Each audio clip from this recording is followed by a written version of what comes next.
Soloveitchik, with the rabbis, friends. First, thanks to Al Kutzik and to Bernie Steinberg, who made this rather glorious capping of a very active and fruitful year's programming possible.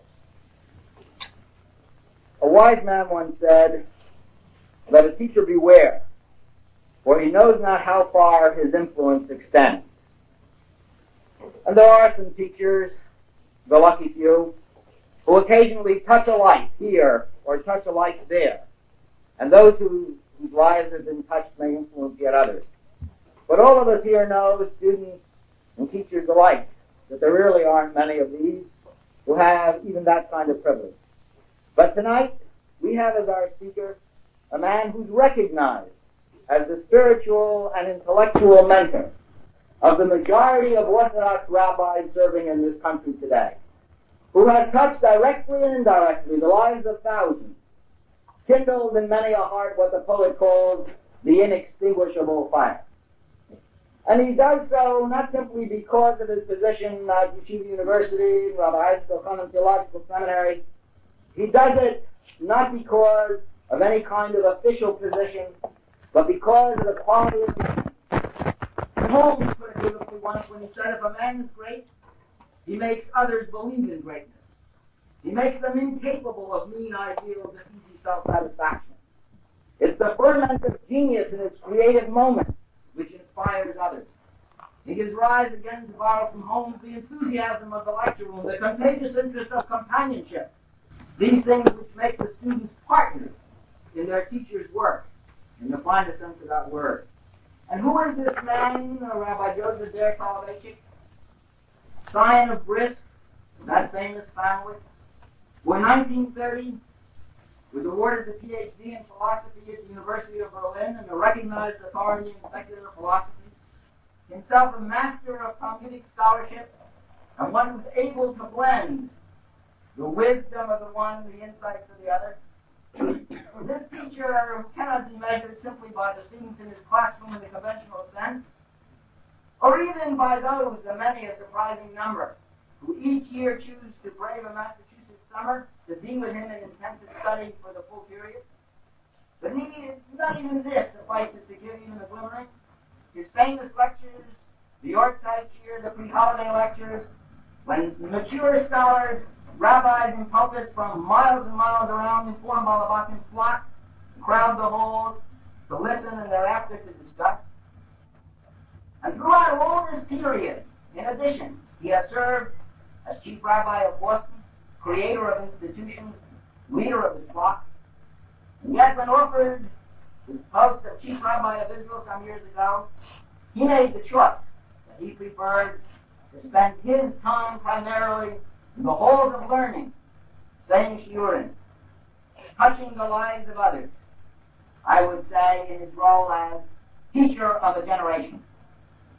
And today, I say no more, for in a very literal sense, I think our tradition demands that someone far greater in stature than I could ever aspire to be would be required even to attempt assessment. But I think it is permissible to mention the topic. And this topic today, the very formulation of it. He speaks of a variety of disciplines and of culture. He speaks on prayer and redemption and halachic equation. We are privileged tonight to hear the Rav, as he is affectionately known, Rabbi Joseph Ber Soloveitchik, Rabbi Soloveitchik.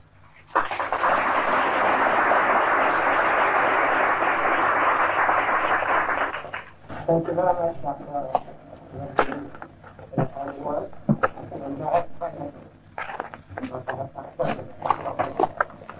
Let me read into the business.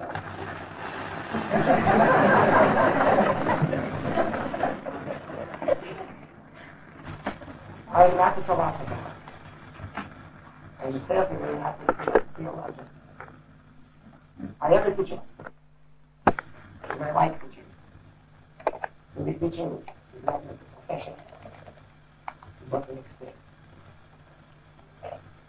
My field is halacha. And a teacher of Talmud, my field is halacha. I've always believed that the halacha embraces is double order. An objective, abstract order, The halacha is very abstract. Basically, to study halacha means to learn how to concept unite. So there cannot be any question of interpretation. The experience does not incorporate the abstraction. We are just concerned with correspondence. The experience corresponds to a certain halachic act. I'll try tonight, is your permission to explore the experiential order of within the halacha of prayer. What I'm going to say will not be philosophy, because I said I'm not a philosopher. I would not engage in the philosophical jargon. Take my words, rather, as a confession rather than a discourse. I'll confide in you. I'll tell you the story of my prayer experience. If you should say that my feelings are sensible, that's all that I ask for, I'll feel proud. However, if you should dismiss them as neurotic, I won't feel offended. It's an old doctrine. It is attributed to Plato, to Kierkegaard, but actually my mother has said it in a beautiful way. The religious experience is madness. Since I consider myself a religious person, so I'm mad. So if you dismiss them as being neurotic, I will not feel offended by myself. Now, with your permission, I'll start. Redemption, geulah, is a fundamental category in Judaic thinking. Our history, as a matter of fact, was initiated by a divine act of redemption. We just celebrated the holiday of Passover. It's a holiday of redemption. And our history will also be consummated with the divine act of final, ultimate redemption, the so-called geulah atidah, the messianic redemption. The halacha, in a very strange, almost enigmatic manner, has identified redemption with prayer. To pray means to redeem oneself. To redeem oneself means to pray, because an equation can be reversed. And that equation of redemption and prayer was, so to say, subsumed under the famous halacha. I don't know you gentlemen, but many of you probably will know the term smichas geulah letzira. Means geulah and tefillah are identical.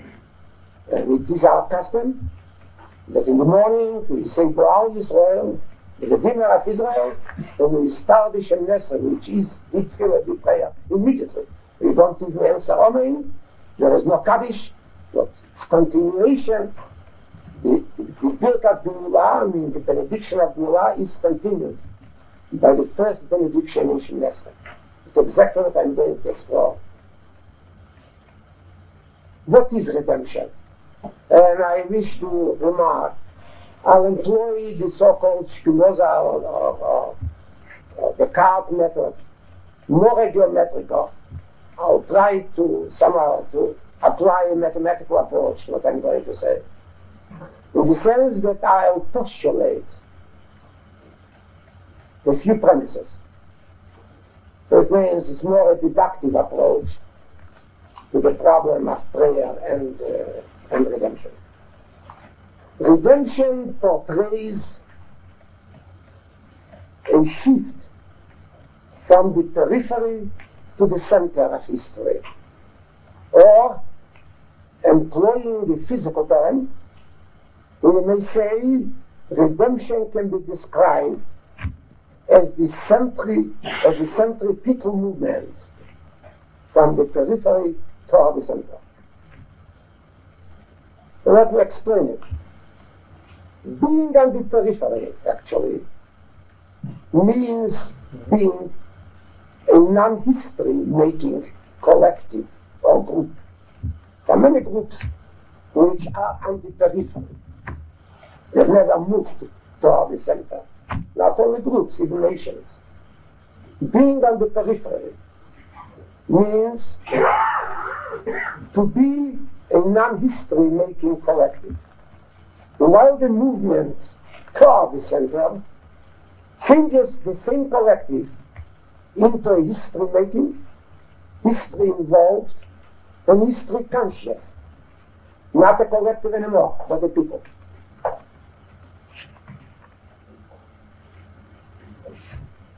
A history-making people leads, it's very hard to use the next term, a speaking, storytelling, charismatic existence. An existence with a message, charisma. While a non-history-making, non-history involved, a non-history conscious people, group rather, I shouldn't say people, group is a non-communing, a non-communicative, a silent entity. History-making existence and a speaking existence are identical concepts. Now the answer to the question which I raised before, what is redemption, is obvious.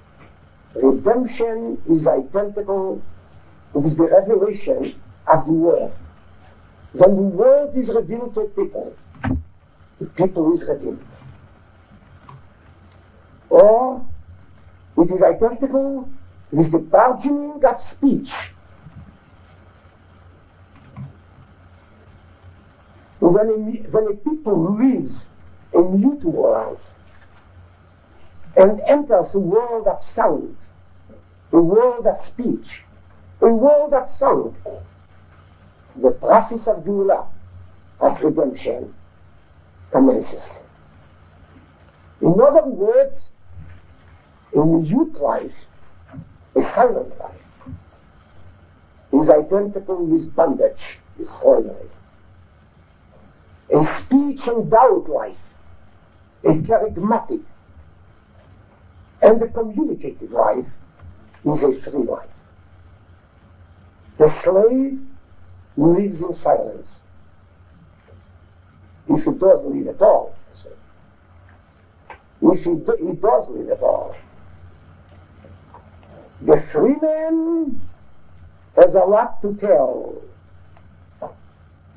and he's ready to tell the story of his life to anyone who cares to listen. Free man has indeed a message to put across. The slave has no message, has no story. He is silent.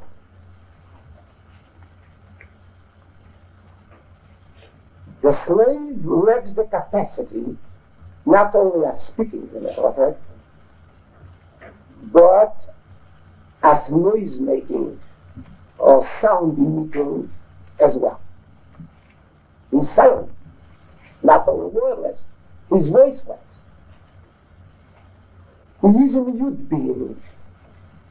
He is as quiet, what shall I say, as the placid lake on a quiet spring day.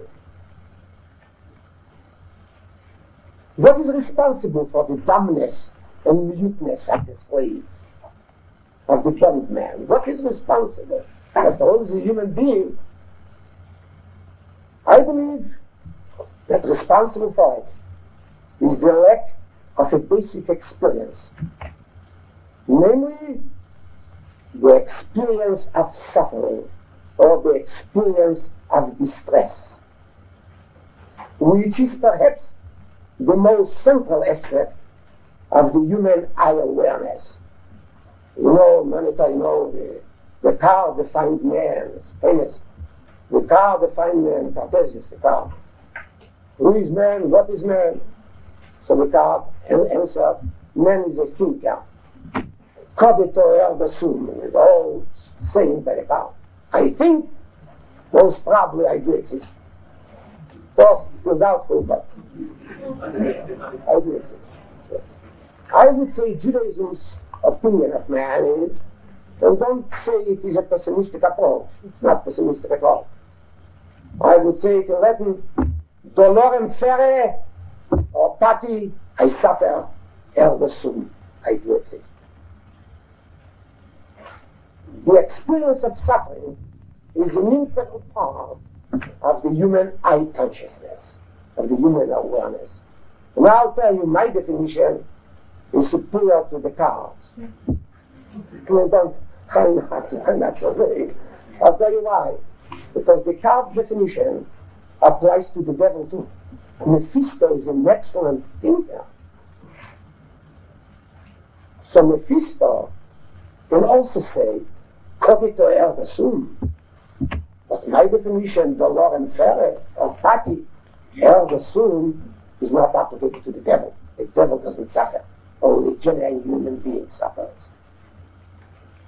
The slave lacks that experience of dolorem fere, or pati, ergo sum. At this juncture, let me introduce something very elementary. It's almost borders on the vulgar, but I have to introduce it. I can't help myself. The distinction between two phenomena to which man is exposed, namely pain and suffering. In Hebrew it would be machor, or cave, and sevel. Pain is a natural sensation. It's basically physiological reaction on the part of the organism to any kind of abnormality, particularly any kind of tissue pathology. It is, as Aristotle of old knew, he was a physician himself, a naturalist, a physician. He said that pain is the mechanical signal which man receives whenever his physical existence is menaced or threatened from within. It is, so to say, an integral part of the security system of the body. And apparently the security system of the body is by far superior to the security system of the White House.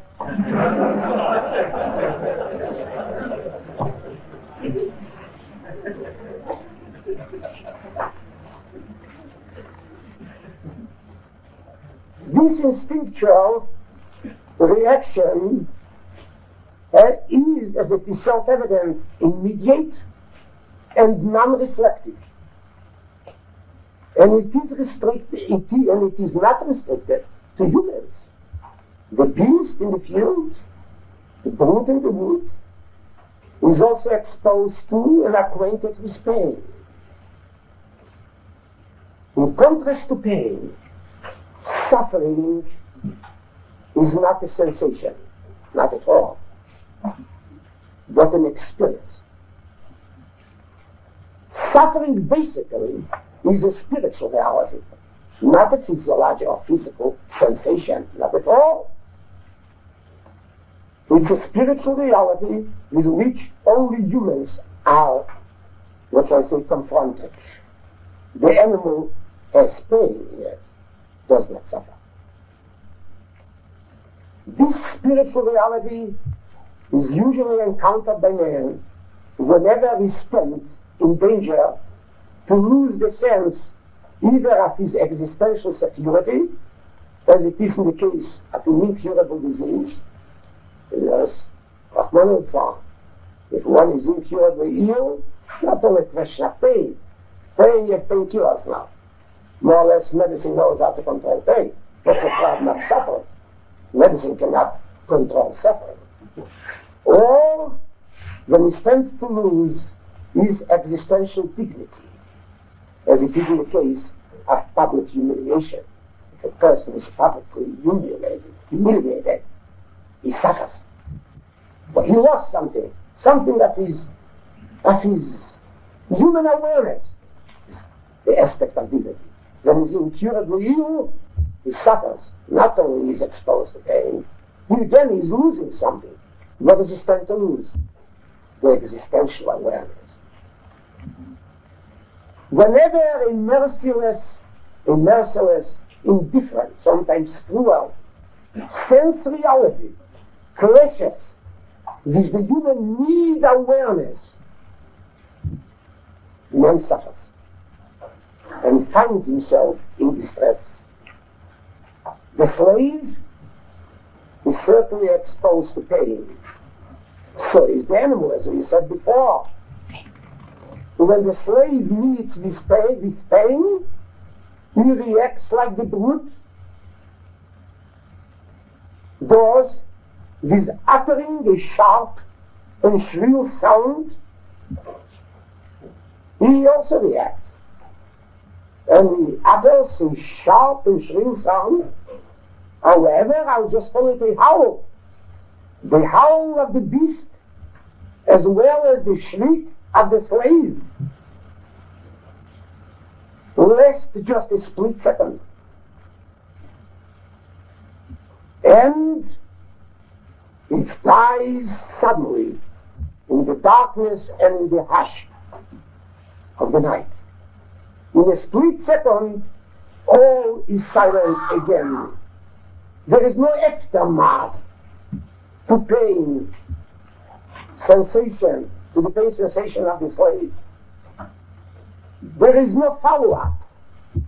There is no complaint. There is no request. There is no protest. There is no question. Why and what? The agonizing howl is heard for an infinitesimal period, and it is solely due to the convulsive reflexes of the body. The slave does not know suffering, since he lacks the very need awareness which generates suffering. If it clashes with an indifferent, everyday reality, he is never in distress because he has no human needs. An emphasis upon human, upon the adjective. He has no human needs. The needs of a slave are like a shriek, not human. The etiology of his needs is exclusively biological, not human. Former inmates of the concentration camps, and I spoke with many, told me that it was the passage of time. They got used to everything. Nothing disturbed them, nothing surprised them anymore. They were totally anesthetized against suffering. Even the sharpness of pain was considerably reduced. The slave is silent. He does not cry in a human fashion. He certainly does not speak up. He emits a force, he emits a shriek, but not a human sound. Certainly, you don't hear him pronounce a word. I'm interested, I am by nature, I'm not a philosopher, but I'm a pretty good married. I have a sense for homiletics. And to me a thought, no matter how well defined, is incomplete as long as I don't have a midrash or an agadah to support, to back it up. Let me introduce a zohar, a beautiful zohar. But it's more than, I would say it's more than homiletics. The zohar gives a projects a beautiful picture of the slave, of the silent slave. I have the text in Aramaic, but you permit me to read it in English straight. Moses possessed the voice. However, his speech was in bondage. You know the story Moshe told the Almighty has uncircumcised lips, is a stutterer, so the Zohar interprets it symbolically. Not it was physically. His lips were physically uncircumcised. But spiritually, he could not speak. Because his speech was in bondage. It's a literal translation of the Niedergelei habe begaluta. He was in bondage. And he could not pronounce the words. His lips were uncircumcised. That's why he refused to go to Pharaoh. The lips were enslaved. I cannot, Moses said, utter sounds. I can, Moses said, utter sounds, but not words. Before Moses came, and the Zohar continues to tell us a very strange story. Before Moses came, not only speech, but even sound was not present. With Moses' appearance, the voice was found, or was restored. Yet, it was a wordless sound. The word was still in exile. Only when the people, with Moses, came to the Mount Sinai, and the law was given, the word was rediscovered, and was united with the voice. And the word was spoken. Interesting is that the Zohar here speaks of three phases within the process of geulah, of redemption. First phase, the stage of total silence. This means total slavery, total bondage. Second, that of sound, but not of speech. Third, that of total speech. Clear, unequivocal speech. The first one, total silence, characterizes slavery. The last one, clear speech, full redemption. The middle one, when the person begins to move from the silent, mute periphery toward the center of speech, the process of geulah sets in, and man is on his way to complete redemption. Before Moses came, there was not even a voice. No sound was heard. No complaint was lodged or registered. No sigh, no cry was uttered. Just an agonizing, inhuman shriek used to penetrate the hush or the weird silence of a otherwise quiet night. The slaves were silent, they were gloomy, but restless. The women did not cry, did not protest, did not fight, did not put up resistance. When the infants were snatched away from their arms and drowned in the Nile, the men kept quiet. When they were mercilessly tortured by the slave drivers, yes, they felt pain, but they did not suffer. They took torture for granted. They thought this is the way it should be. They had no needs. They lacked one awareness, the need awareness, the awareness of dolore mere ergo sum. Moses, by his defending the helpless Jew, was bitten by the Egyptian slave driver, restored sensitivity to the dull slaves, to the poor Hebrews. They suddenly realized,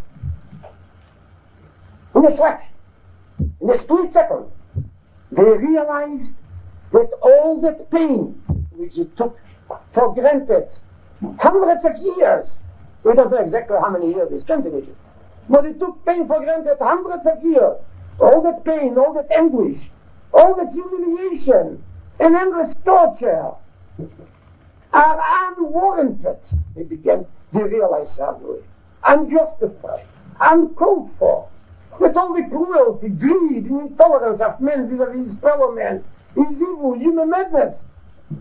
They suddenly became perplexed, confused. They were not confused before, because they understood everything. That's what they thought. They took it for granted. They didn't protest against reality. Reality cannot be changed. But suddenly they became perplexed, confused. And this confusion and perplexity, usually suffering comes, anguish comes. Suddenly they began to protest. The story of the Russian Jewry is exactly, beautifully portrayed by that there. You will find the same phases in the process of redemption of Russian Jews, as the Zohar describes concerning our ancestors in Egypt. Suddenly the question arose, a wordless question yet, a wordless demand for justice and retribution, for change, etc. In short, the silence was done. Moses brought to the Jews the voice. And the voice means the awakening of, what shall I say, of an emotional awareness of need, or the consciousness of dolor and share, of pity. And I want to understand why I'm supposed to suffer. Suddenly, the existence of the poor Hebrews in Egypt became not a speaking one, but a vocal existence. They engaged in noise making, in emitting sounds. It's a vocal existence. The voice was restored again.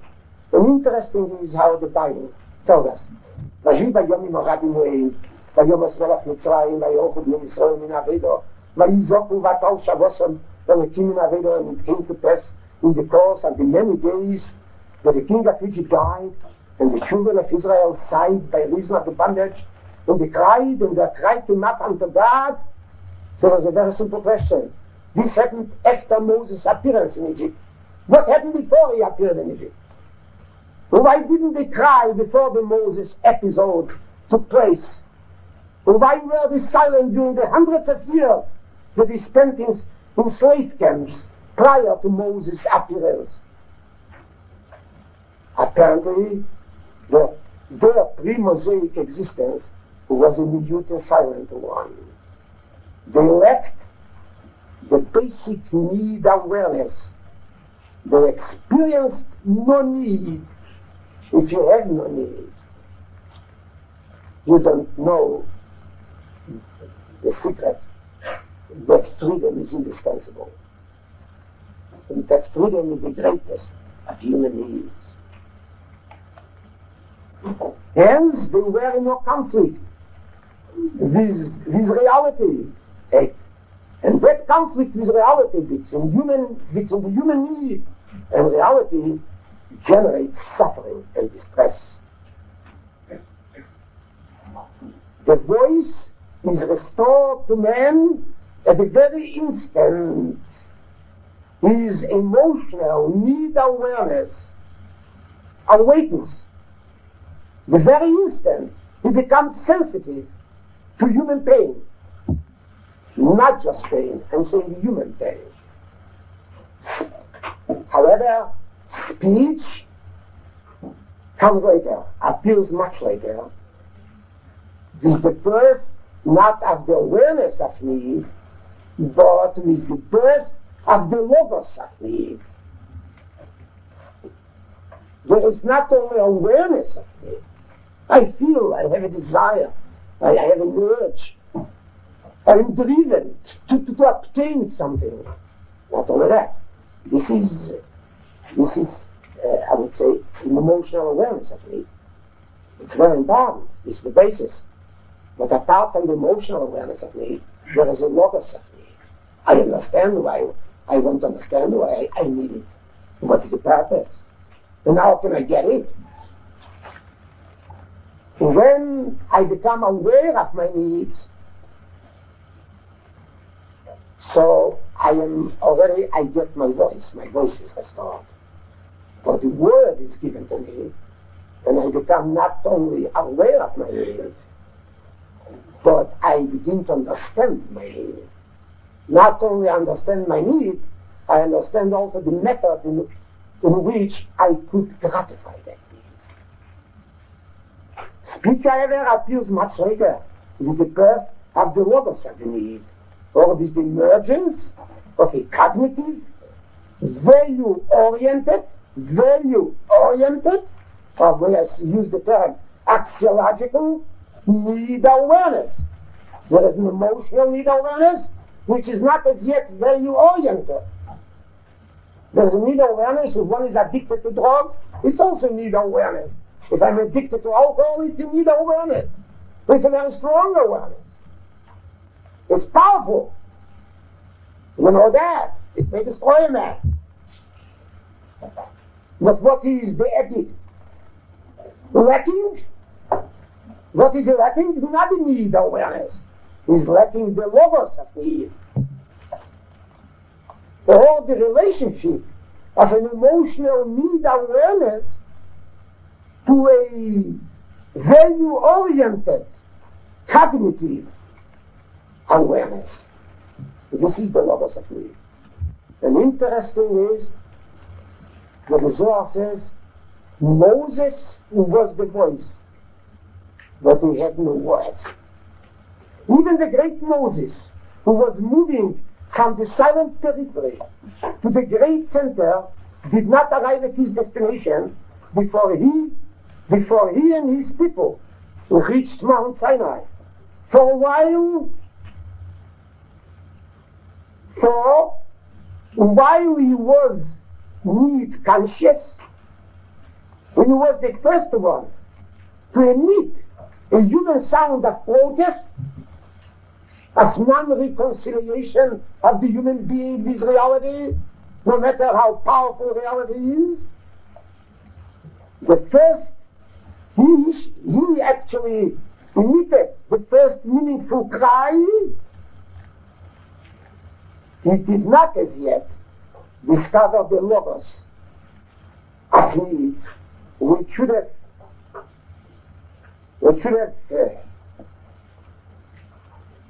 bestowed upon him the word. Yes, he felt that the situation was abnormal and the change was inevitable. However, he did not know what to do in order to liberate the people from the clutches of a monstrous reality. He experienced intuitively shame and disgrace of such a minute existence. His need awareness was extremely sensitive, yet he failed to formulate his feelings in clear, unequivocal words. He lacked the logos of need, even though he had the awareness of need. The word was missing. Moses protested. He killed the tyrant. He rebuked the wicked Jew, etc. Nevertheless, he did not believe that those slaves will ever be liberated. He didn't believe in it. You know, God had an argument with him. According to Midrashic interpretation, a full week God spent arguing with Moses to convince him that those slaves, insensitive slaves, that took everything for granted, are worthy of liberation. And those slaves will turn into a great Mamlechet Kerim, into a kingdom of priests. The whole situation was bewildering. Yes, Moses broke the silence. He began to move toward the living, speaking center. However, the word was still missing. The logos of need was not revealed to Moses. And that revelation took place, you know when Moses reached Mount Sinai. Then he understood the meaning of liberation, and he also understood his people, that these people are a very funny group. They can rise from, what shall I say, from a silent existence to an existence full of sound and song and speech within 7 weeks. They can fall into bottomless abyss quickly, but they can rise to the stars suddenly. That Moses understood at Mount Sinai. And then the word was bestowed upon me, the greatest gift that God bestows upon man.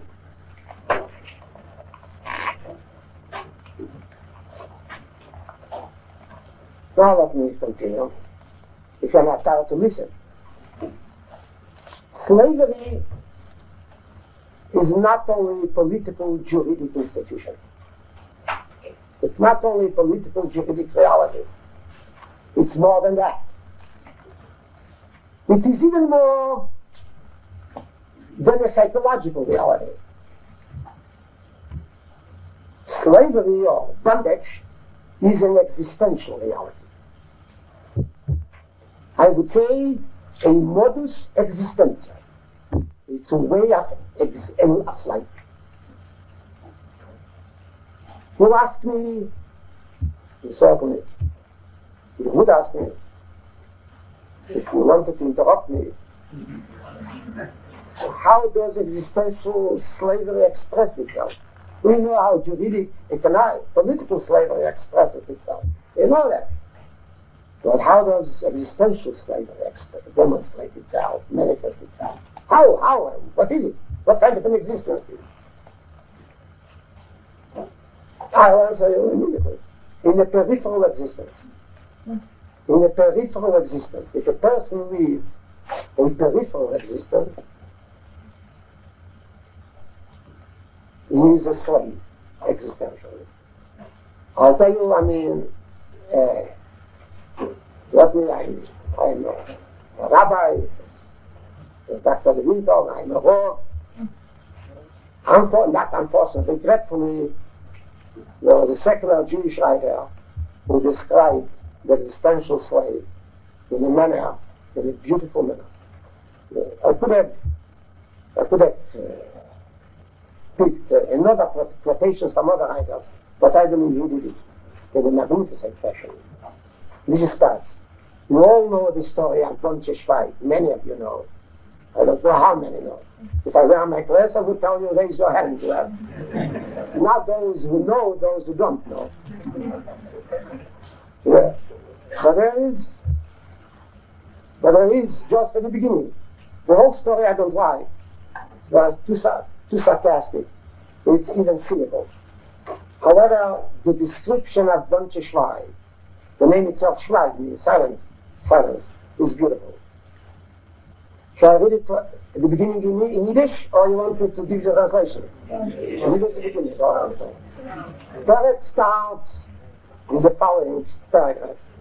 Durch der Welt hat Bonche Schweig steht, noch einen einzigen Eindruck gemacht. Fragt ihn jetzt in Becherem, wer Bonche Schweig ist gewesen. Bonche hat stillgelebt und stillgestorben. Wie ein Schotten ist durchgegangen durch unsere Welt. Und Bonches Bries hat mit kein Wein nicht getrunken. Es haben kein Käses nicht getrunken. Zu Bar Mitzvah hat kein Klingen, die gedroschen und gesagt.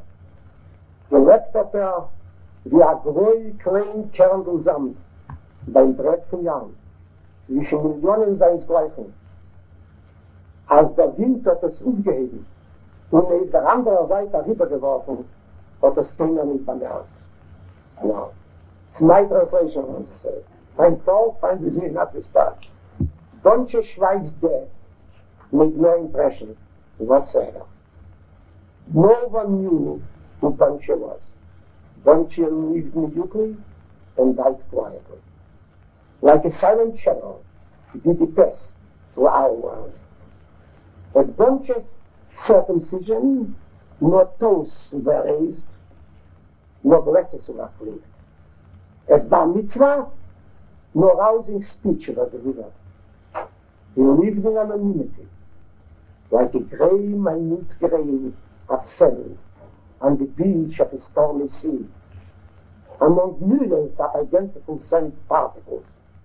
No one noticed that one of the particles was picked up by the storm wind and carried far, far away.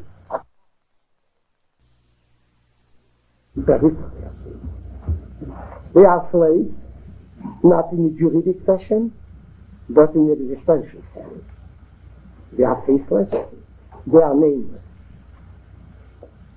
No one is interested in them. No one is concerned with or about them. No one rejoices in their presence, and no one bemoans their absence. They come and go like Peretz's Bonche-Schweif, without leaving a trace, without making a mark. They are forgotten people. The cemeteries are full of them. The death notice on the obituary page in a paper, if such a notice did appear, or the inscription on the tombstone, is the only reminder that somebody existed somewhere, some time ago.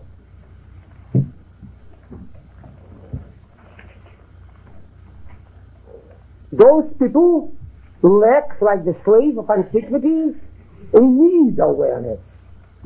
They know not what suffering is. They are therefore speechless. They are even voiceless. Man was endowed with voice and speech in order to react. God gave him speech and voice in order to react in a human fashion to suffering, in order to be able to define and articulate his needs. With the disappearance of a need awareness, one forfeits voice and speech as well. But let me add something. We have been speaking about some people, like Bonche-Schweif, who lead a peripheral, silent existence. This is not true. Judaic, may I use this term, Judaic existentialism, because the oldest book on existentialism is not Pascal or Augustine, but Attilin. This is the oldest book on existentialism. To attribute existentialism to Augustine or to Pascal or to Kierkegaard simply is plagiarism. We all plagiarize the Attilin.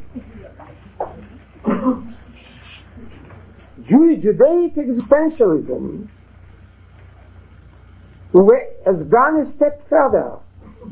It has strangely stated that not some of the people lead a silent or peripheral existence. They are bondman slave. This is true, but it's not the full truth. Judaism has strangely stated that all the people are existentially peripheral, minute beings, fringe dwellers. No matter how vocal, and no matter how energetic they are. When the ecclesiast said, כי בחושך בא, ובחשך ילך, ובחושך שמו יכוסה, for it comes in vanity, and departs in darkness, and the name thereof is covered with darkness. He did not refer only to the timid soul, to the poor and meek, the Bonche-Schweif, but to everybody, to the great ruler, to the daring warrior, to the captain of industry, and to the famous orator. No matter how prestigious an existence he lived in his terms, he lives on the outskirts of being.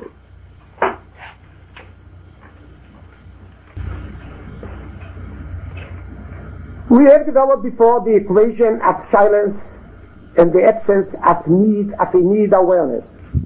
Judaism holds the view that no individual has a right to boast, that he possesses the right sensitivity to and knowledge of his needs.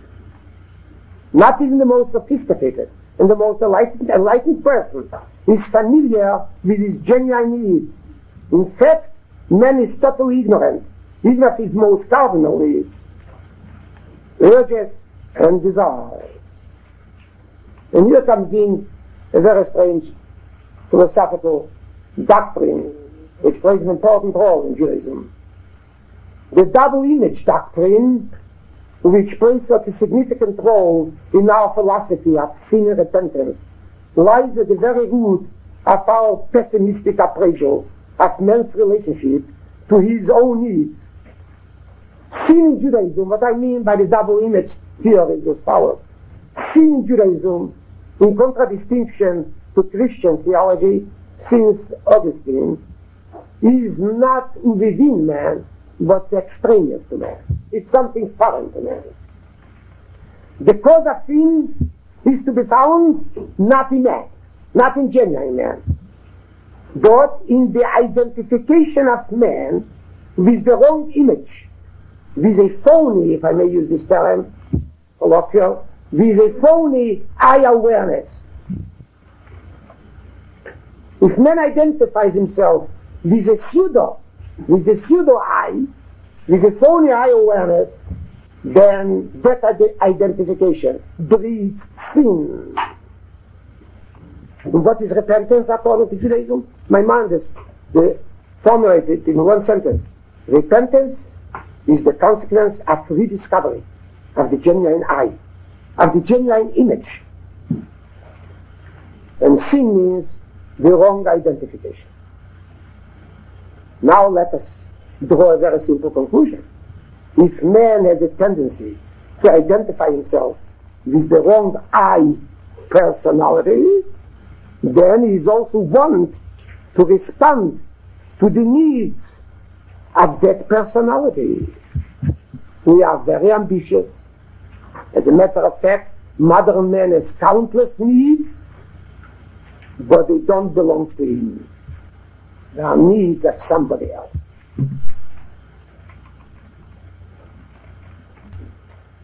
In a word, not only some people live on the periphery, but all of us. Man with the wrong table of needs is not a full being. And at this point, another Judaic doctrine comes to the fore, namely the activist doctrine. Activist now is a very fashionable word among the Russian Jews. They call them those who stand up and speak, are called activists. But it is a Judaic activist doctrine of self-redemption. What does this doctrine say? Maimonides, in my opinion, I don't know whether some historians will agree with me or not. In my opinion, this is the central doctrine in Maimonides' Meir Nevuchim. It comes to expression, unfortunately, not in the first part, and not in the middle part, but in the last part. And usually historians forget about the last part. The story is about the Alshich, a Jew said that he became a heretic and Epicurus because of the Alshich. So the Alshich has the habit of formulating many, 20, 25 questions. And then he begins to resolve the questions. So the Shabbos, the Jew was tired after meal. So the questions he did read. But the answers, by the time he was supposed to read the answers, he was asleep, sound asleep. So he was after a certain period of time, he found himself full of questions without answers. This is the trouble with my mind, is that actually this theory was expounded by Maimonides in the third section of the Meir Nevuchim. What does this theory say? I believe this doctrine says as follows. Man comes into our world as a hyletic. I'm using the Aristotelian jargon, but I don't have a better word for that. It means what we call in our traditional medieval philosophical jargon, Chemerai Yuli. Some people heard of it. Chemerai Yuli means there is potency, but there is no actuality. It's called hile in Greek. He comes as a hyletic, amorphous being. He is created, of course, in the image of God. However, this image is a challenge. It's an idea. Or I would rather say it's an ideal. It's a twinkling star on a far horizon. It is not a gratuitous grant that God gives man the divine image just for the asking. It is up to man to take an ideal and translate into a reality, to reach out for the twinkling star, no matter how distant man is from that star. It's up to man to objectify himself, to impress form upon a latent, formless, even though divine personality, and to move from the hyletic, silent periphery to the center of objective, formed reality. This is basically the ideal according to Maimonides. I don't have to tell you that. The ideal of education. The highest norm in Maimonidean moral code is very strange. What would you say? What would you say? What would you say? I mean, knowing Maimonides, what does he consider the highest moral norm? A very short norm. To exist. And Maimonides did not have Hamlet doubts whether to be or not to be. If it is to be, it means to exist. But to exist in Maimonides means to draw out of myself the genuine I, who is sometimes hidden in the distant recesses of my personality. To be in a total sense, to liberate oneself from the bondage of a shadowy. And I use now also a Platonic term because it says something which I cannot translate. Plato spoke of meon. On means being, reality. Meon means non-reality, half reality, semi-reality. It's a chaotic state. I mean, man does exist, but not fully. From the shadows of meon, and make men move toward the white spaces that Plato calls ontoson, real being, genuine being, full being, total being. In the world of ontoson, there is speech, there is sound, there is color, there is song. In the world of meon, I mean, you know Plato's realm of ideas and the realm of sensible things. In the world of meon, the world of meon is full of shadows. And what is education for Maimonides is to take men out of this, basically emigration. The Russians don't like it, but actually. To take men out of the realm of shadows and place them in the realm of light. Or from the realm of, take him out of the realm of silence, muteness, and place him in the realm of speech and the clear word.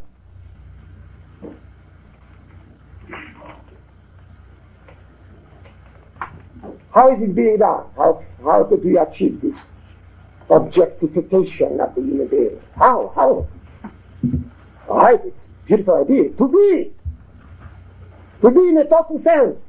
But how? Judaism recommended 2 acts of redemption. Trying to guess?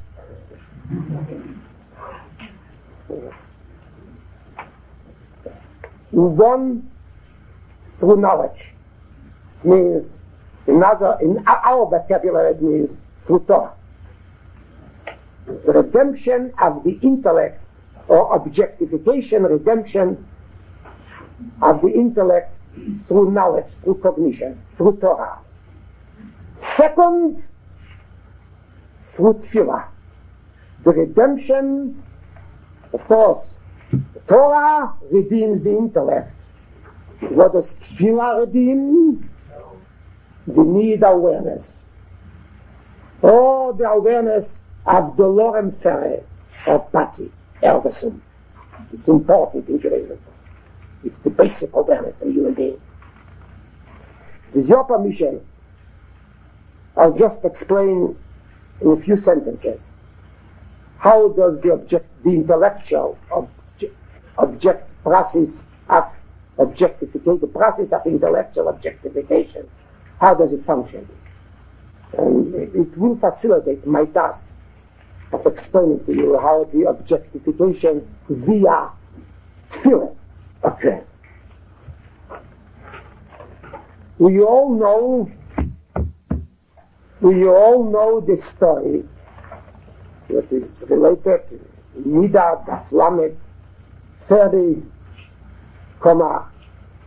to B, yes, 30B. If someone wants to check, I have it, I cut it out. I have it right here, but I'll give my own translation. It's much better than the official, the standard translation. But if somebody should doubt my word and say, it's my own story, I made it up, so I have it. Right. We all know the story told in Practice Nide about the angel who teaches Torah, the whole Torah from beginning to end, to the embryo or fetus during the 9-month incubation. The greatest scholar is the embryo. And who strikes the baby upon its face, upon its mouth, immediately before the baby is ready to see light, to be born, before birth. And the same angel who taught the baby the whole system of law, the whole Torah from beginning to end, makes it forget everything. Of course, when the baby comes into this world, you know very well, it doesn't know too much. As a matter of fact, this story actually was translated into a certain custom. The reason why people visit the baby or the mother on the Shabbat before the bris is the tragedy which happened to the baby. It's basically a condolence visit we pay to the baby. But the baby is in mourning. It was such a great scholar, and there was no need to pay tuition and to look for admission to some Ivy League college. And suddenly it has forgotten everything. Jews are very sympathetic, merciful. The paper is really a condolence visit. I'm walking in Nachemcha. God should comfort. That's what our task says. The question, I believe, is obvious. If the angel makes the baby forget everything he taught it, so then why did he bother to teach the embryo at all? It's a waste of time. The answer, I believe, is again obvious and clear. And when a Jew studies Torah, he is confronted with something which is not foreign to him, not superimposed upon him from the outside. He is confronted with something which is not extraneous to him, but with something which is intimate and known from before. He knew all that once upon a time.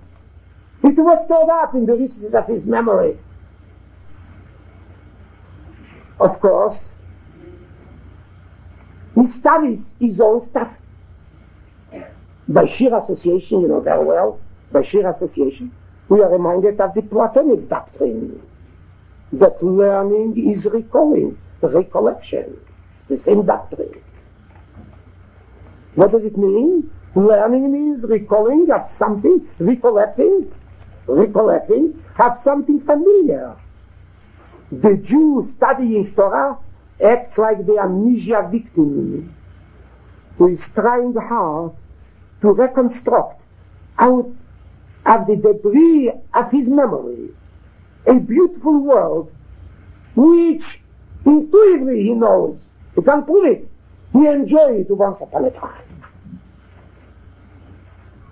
In other words, by learning Torah, the Jew expands his own self. To study means to objectify and to redeem oneself from the aioletic, from the silent existence.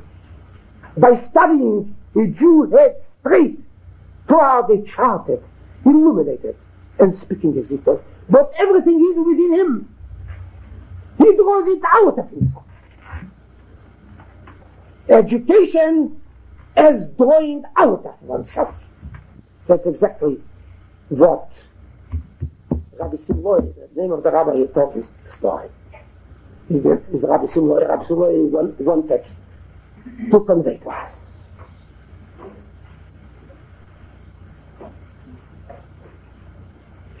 Now, and just in short, I want to say, intellectual redemption of study, which is achieved through study, Torah, is also, the three phases which the Zohar mentioned vis-à-vis our parents, ancestors in Egypt.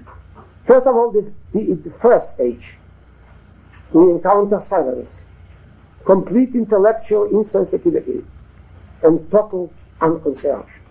You may meet people.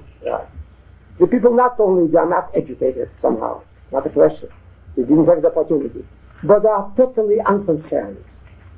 They don't possess this curiosity, or what Aristotle called the amazement, the why, or what, that man willy-nilly utters when he is confronted by the cosmos, by the universe. They like it. Silence. There is no awareness of me. That you start with every baby like that. Unfortunately, some people grow up with this awareness. That world, during that period of time, the man is unconcerned, completely unconcerned. He's not amazed, he takes everything for granted. He doesn't react to the beauty of the universe. After all, God has showered so much beauty upon this universe. Nor does he react to the intellectual aspect, to the scientific question. Why, what, how? This is healing. Complete potentiality, but no actuality. It is the world of shadows. It is the world of silence. Then comes the second phase.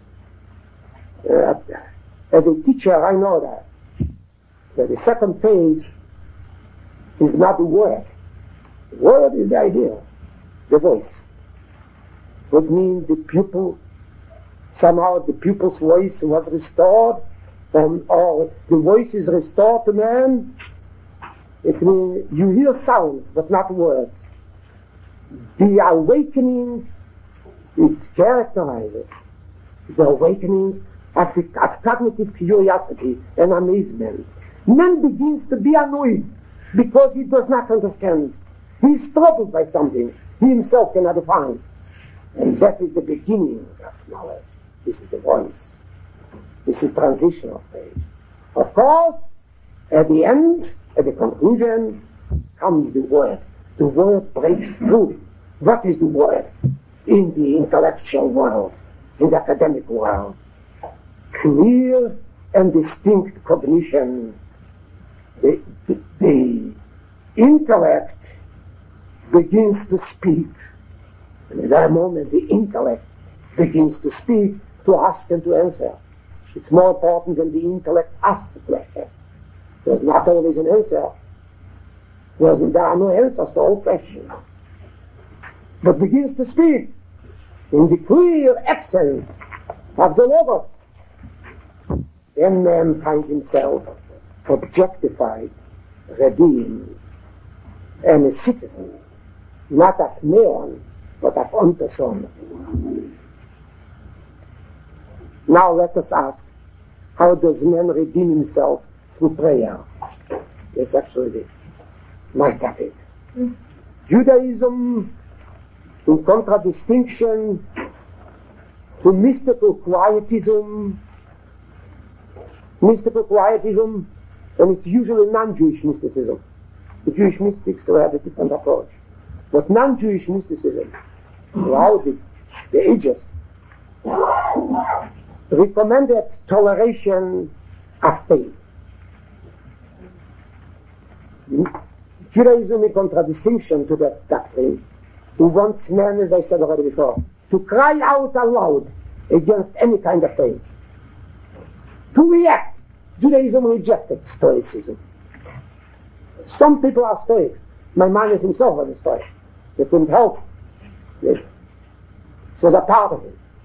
But Judaism as a whole, the halacha, is opposed to Stoicism, to taking pain quietly, graciously, with magnanimity.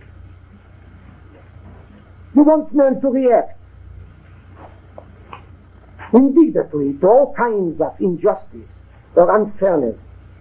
For Judaism holds the view that the individual who displays immunity to pain and suffering, who meekly reconciles himself to the ugly, disproportionate, and unjust in life, who does not shudder at the sight of the Satan, the individual who has no need at all, whose needs are a few and easily gratified, that individual will never be able to appreciate beauty and goodness, and particularly to share in the travail and the suffering of others. Whoever permits his legitimate needs to go unsatisfied will never be sympathetic to the crying needs of others.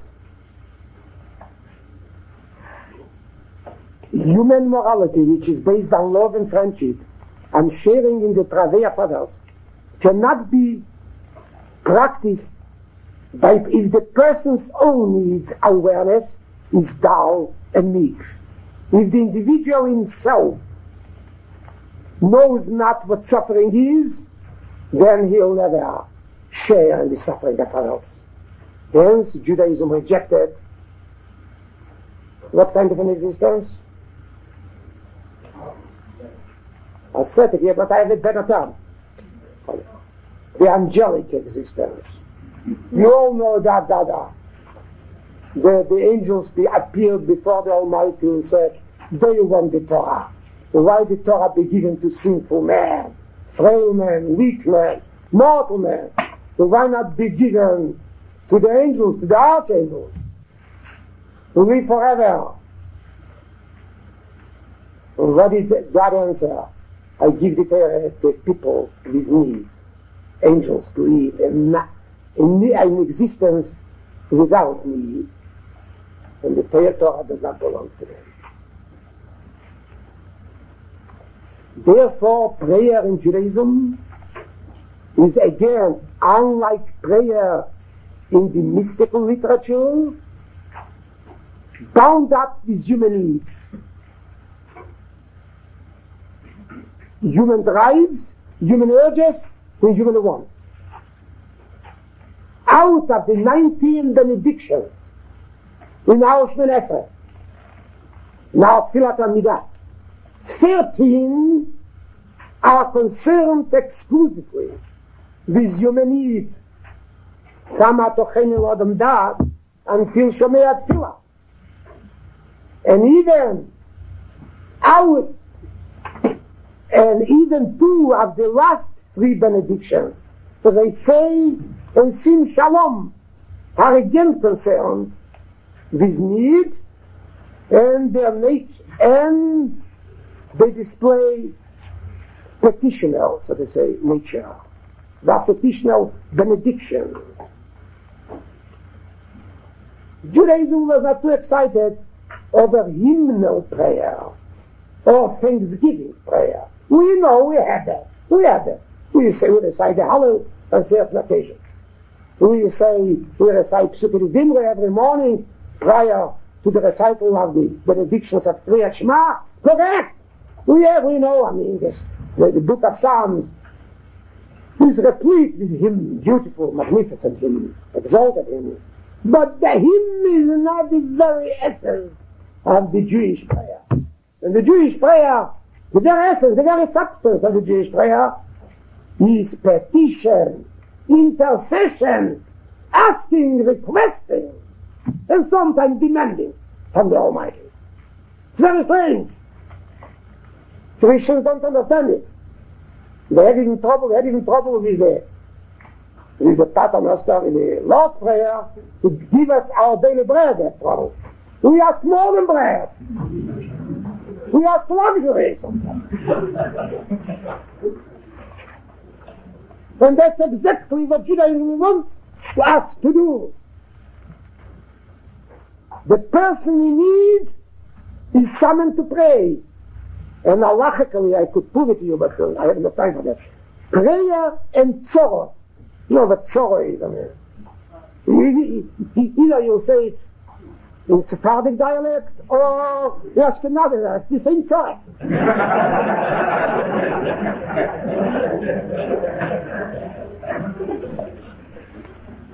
Prayer is inseparably linked up, bound up with sorrow. Who prays? Who is in distress.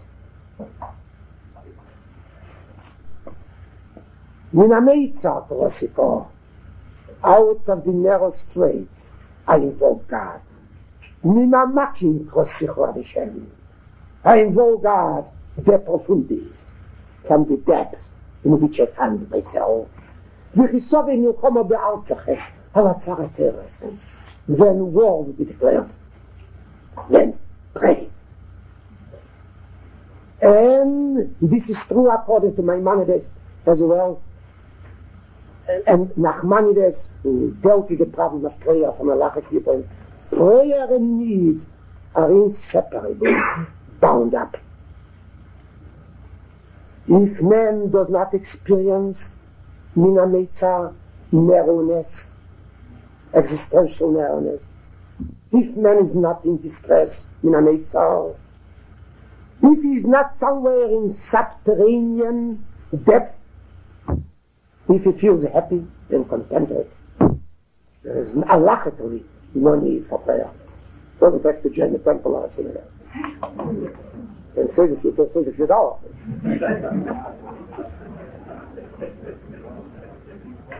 If man is happy, contented, prayer not only is not necessary, but it's an absurdity. Prayer is the result of this consciousness, of a permanent crisis consciousness, the consciousness of dolorem care, ergo sum. This is prayer. Of course, with the awakening of the need awareness, prayer is dependent upon the need awareness. If a man has a need awareness, then pray, ask, demand, request. If you have no need awareness, either your needs are few or you think you have gratified all your needs, then there is no need for prayer. With the awakening of the need awareness, prayer makes its entry.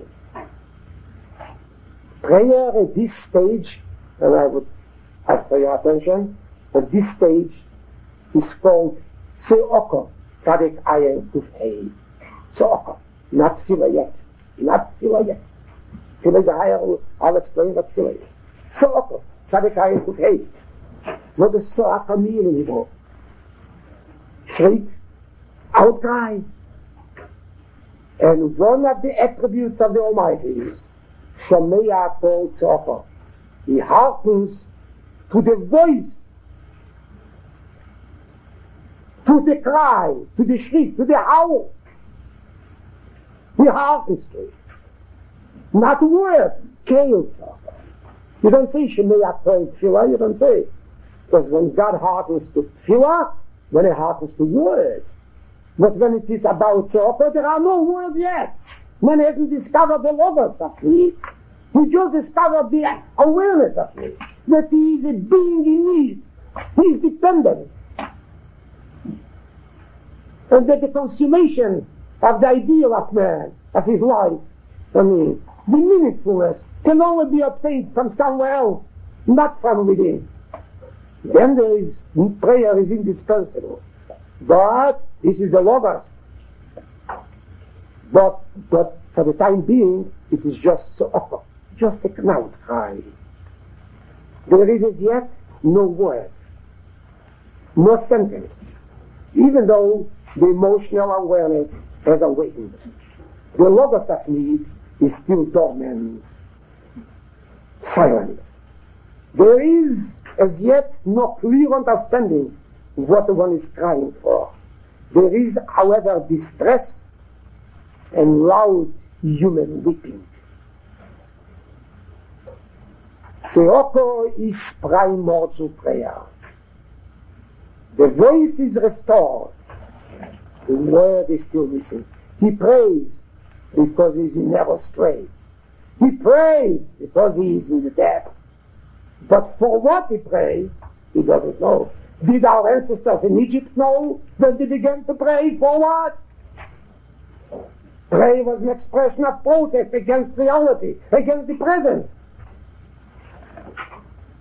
But how it should be changed, what man wants, at this stage, he doesn't know as yet.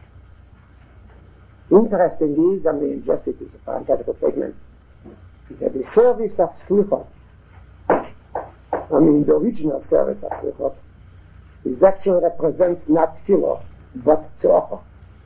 Short sentences. Onad Hashem, Ishiono, Ameinu, Ameinu, Ameinu. Just you repeat one word. Ameinu, answer, hearken, Ameinu, Ameinu, Ameinu. Later it was elaborated, of course, transformed into literary creations, but at the beginning it was just an outcry, a shriek, a word whose meaning, the worshipper did not understand. Ameinu. Mishana Avram Avinu Avram. Ameinu. Apparently the Shliach Tzibur, the cantor, used to say the sentence, the crowd couldn't read. They didn't know how to formulate a prayer. They just answered in monosyllables. Or just with one word. Ameinu. Ishano, Ishano, Ishano. This is the stage of Tzorah. The need awareness has awakened. Man feels the reality has to be corrected, changed. Man registers protest against reality, but he doesn't know what the substitute is. This is so. Let us continue. Now we come to Tefillah. Let us continue with our analysis. There is an inner contradiction within the need awareness. I know my own opinion on it. I've spoken so much about it. So I mentioned it in my essay. The awareness of need is a dialectical awareness, basically. It means it has an inner contradiction. On the one hand, it urges man, as I stated before, to gratify his needs and warns him against any attempt to suppress them, since non-gratification is contrary to human dignity. You see, the first aspect of the awareness of need is not only just that I am in need, a statement of fact, but there is a normative element, a normative aspect. Gratify. Try to gratify your needs. Don't suppress them. Because suppression of needs and the denial of gratification to needs is contrary to the divine scheme of creation and to dignity of man. However, there's another aspect in the awareness of need. It also warns man against total gratification of his needs. Some needs, and to our chagrin, the most pressing ones, must and will never be gratified. That's what Judaism said. The awareness of need is of a dialectical nature. It has an inner contradiction. There are two aspects which are mutually exclusive. One aspect is gratify your need. Gratification is incumbent upon man. It is incumbent upon man to gratify his needs. If man tries to suppress his needs, like monastic philosophy or asceticism, would recommend, then he's actually, lowering his dignity. On the other hand, there's another aspect. Total gratification. To become an addict. To become a voluptuary. To gratify every need and totally gratify. Forbidden. It's forbidden. You shouldn't do that. Some needs deserve to be gratified. Some needs should be suppressed or rather excluded from the human need awareness. Suppression is a word which Judaism did not try. The need awareness tells man that total gratification will in long run destroy man's dignity and man's humanity. What should man do in such a case? What should he do?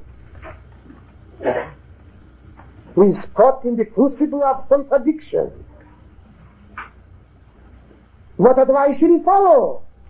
Advice number one, gratification of needs is a human performance, and man will enhance his dignity by gratifying his needs, or should he listen, pay attention to the advice to just the reverse? Namely, total gratification of needs is forbidden. You will lose your human dignity if you succumb to needs. After Judaism comes forward with a complete axiological doctrine of human needs. It tries to teach man which needs should and which should not be gratified. This is basically the essence of halacha. You ask me what halacha is recommending man, the modus operandi, how man should relate himself to the both aspects of the need awareness, to the aspect which recommends gratification and to the aspect which tells him total gratification is insane, means destruction of the personality.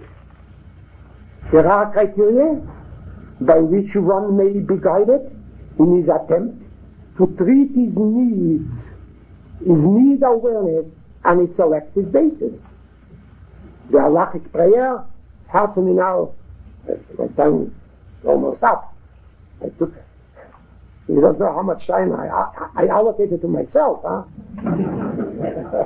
I didn't ask you on it. Yeah, but it's... all right, seriously. So I could prove it to you, by studying each bracha separately. So the brachas, those benedictions, contain not only the fact that man is in need, but also a scale, a hierarchy of needs. Instructs man to distinguish between worthwhile, constructive gratification of need and a disjunctive one. Which means that in addition to the awareness of need, man must what? Must also possess the logos I mentioned before, the logos of need. Man should not only be sensitive to his need, but also know and evaluate them as well. He's supposed to relate them to moral norms and their gratification thus ethicized. There are no neutral activities in Judaism. There is no division of sectors into mundane and sacred. Every sector in human life can either serve as a sanctuary for God or deteriorate into a madhouse of profanity and absurdity. And it's up to man to decide. And the main decision, the most important decision that man makes, is concerned with the problem of need. Which needs be gratified, which eliminated and disowned by man. At this stage, and this is the Shem Nesra, there is a hierarchy of needs, beginning with Atochenim and concluding with Shemei Atfilah. At this stage, prayer is not just a shriek, not just a cry, and not just a howl anymore. It is rather a well-defined thought, a clear conception. Therefore, at this stage, when man introduces the logos of need, turns into tefillah. What the exact semantics of tefillah, of the term tefillah is, we do not know. It's very hard. Not many of you know. But one thing we do know,